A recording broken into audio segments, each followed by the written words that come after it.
Assalamualaikum warahmatullahi wabarakatuh. Saya Estri Puspaningrum, nomor induk 220413032. Dalam kesempatan ini, saya ingin mencoba berbagi mengenai ijtihad, terutama yang ada di dalam kehidupan kita sehari-hari.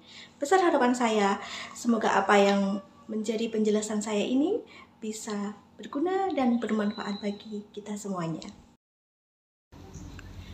Jadi, ijtihad adalah hukum Islam yang ketiga setelah Al-Quran dan hadis.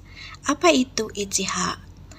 Dalam bahasa Arab, ijtihad berasal dari kata ijtihada, yajtahadu, ijtihadan, yang artinya mengerahkan segala kemampuan atau bersungguh-sungguh mencurahkan tenaga.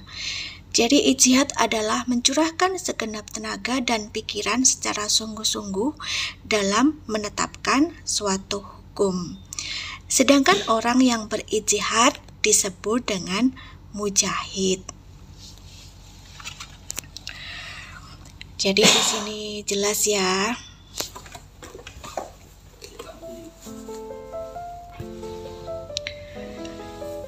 Sebelum kita lanjutkan ke pengertian yang selanjutnya,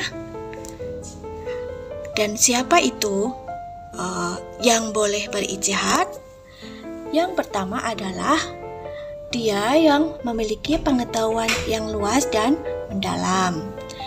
Yang kedua adalah harus memiliki pemahaman yang mendalam tentang bahasa Arab, ilmu tafsir, usul fikih, dan tarik, dan memahami cara merumuskan hukum. Ada 3, yaitu metode bayani, metode kiasi, dan metode istislah, dan memiliki keluhuran akhlak yang mulia.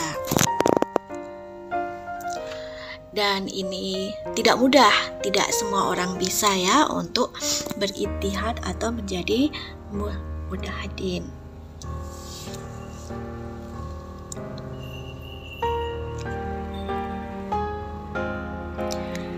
Lalu, apa saja bentuk-bentuk ijtihad? Bentuk ijtihad yaitu ada ijma, ada qiyas, dan ada muslahah mursalah. Sedangkan masih ada yang lain, tetapi saya akan bahas 3 ini saja. Yang pertama adalah ijma.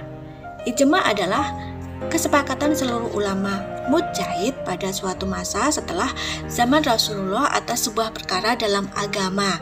Dan ijma yang dapat dipertanggungjawabkan adalah yang terjadi di zaman sahabat, tabi'in, dan tabi'ut tabi'in. Jadi, ijma ini dilakukan setelah pada zamannya Rasulullah.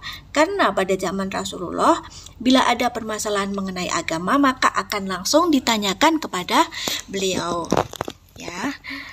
Jadi, setelah Rasulullah meninggal, barulah ada ijma, yaitu untuk menentukan daripada ulama hukum apa yang harus dilakukan.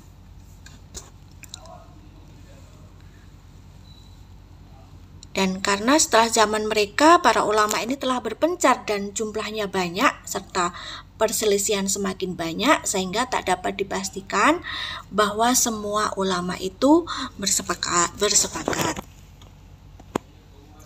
Apakah syarat ijma? Syarat ijma adalah, berdasarkan definisi di atas, dapatlah disebutkan syarat ijma adalah dapat disahkan dan berlaku bila 1.